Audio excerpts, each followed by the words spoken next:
Hey, what's up everybody? Father Mike here. Today is Friday in the octave of Easter, and we're continuing in Mass to read through John's Gospel, which is recounting the stories of Jesus' resurrection appearances to his disciples. And today's appearance is, well, rich with meaning. Peter is sitting with his friends, the other disciples, and it's a place of disappointment and despair. He says, you know what? Forget it, I'm going fishing, which is to say, I've given up on the new life that I'd started and all the hope that I'd had when Jesus called me away from my nets. I'm going back to what I was doing before. It's over. It's a moment of profound disappointment and desolation.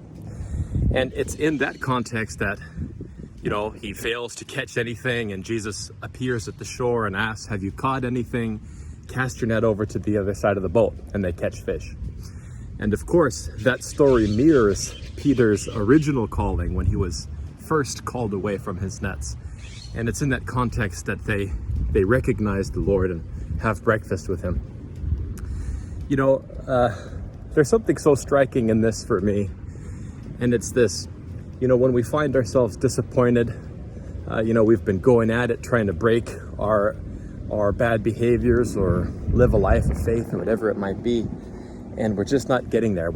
It's easy to throw in the towel and say, you know what, I'm done. Been there, done that, it's over. Faith doesn't feel like it once did for me before. And the interesting insight for me in this story is when we're in that place, what should we do? Go back to the start again. Return to those rituals, those prayers, those friendships that called us in the first place, that first gave us the experience of God or the zest to kind of make the effort in the first place. A lot of times we can look at our childhood prayers and say, well, those were deeply meaningful to me, but they're childish.